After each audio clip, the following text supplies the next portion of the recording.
शिनहारी एक साधारण सी लड़की है जो अपने परिवार के साथ रहती है और एक फूड डेवलपमेंट कंपनी में नौकरी करती है। उसकी सबसे अच्छी दोस्त है जिन यंग सियो, जो एक अमीर खानदान की इकलौती बेटी है। एक दिन यंग सियो उसे एक अजीब प्रस्ताव देती है। मुझे पापा ने एक ब्लाइंड डेट पर भेजा है, तू मेरी जगह जाकर उसे डरा दे ताकि वो रिश्ता ना बने। हारी मस्ती के मूड में तैयार हो जाती है, भड़कीले कपड़े, अजीब बातें, बदतमीज हरकतें सब प्लान कर लेती है। लेकिन जब वो वहां पहुंचती है तो सामने बैठा होता है उसका खुद का सीईओ कान तेमू। तेमू एक परफेक्शनिस्ट है जो अपनी दादी के कहने पर शादी के लिए डेट पर आया था। तेमू को शादी में कोई दिलचस्पी नहीं थी, लेकिन अब उसे लगा कि ये मौका अच्छा है, किसी से भी शादी कर ले ताकि दादी शांत हो जाएं। वो तुरंत हारी, जो वहां नकली नाम से आई थी, से शादी का प्रस्ताव रख देता है। हारी डर के मारे भाग जाती है, लेकिन कहानी यही खत्म नहीं होती। तेमू को लगता है कि उस लड़की हारी के साथ झूठा रिलेशनशिप बनाकर वह दादी को खुश कर सकता है।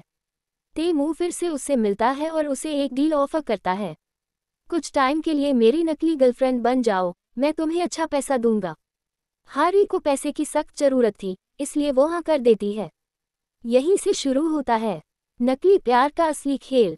अब हारी और तेमू दिखावे के लिए डेट करने लगते हैं।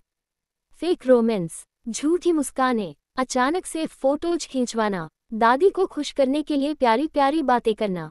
पर धीरे धीरे नकली हंसी के पीछे सच्चे जज्बात उभरने लगते हैं।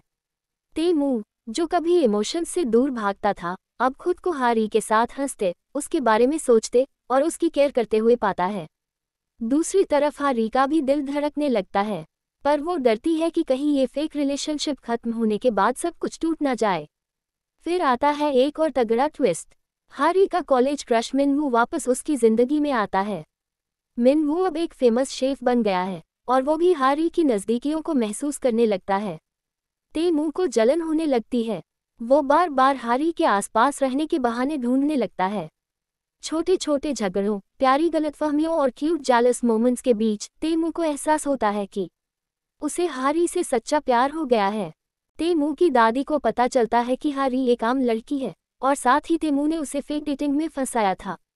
दादी नाराज हो जाती है और कहती हैं, या तो इस लड़की को छोड़ दो या कंपनी छोड़ो।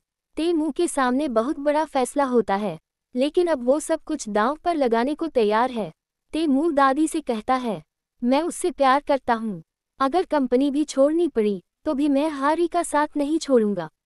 दादी गुस्से में होती हैं, लेकिन फिर हारी की ईमानदारी और तेमू का प्यार देखकर उनका दिल पिघल जाता है। तेमू हारी को प्रपोज करता है, ना किसी झूठ के साथ, ना किसी कॉन्ट्रैक्ट के साथ, बल्कि सच्चे प्यार से। हारी भी खुशी से उसका प्रपोजल स्वीकार कर लेती है। अब दोनों का रिश्ता फेक नहीं, बल्कि सबसे प्यारा और सच्चा बन जाता है। बिजनेस प्रपोजल हमें सिखाता है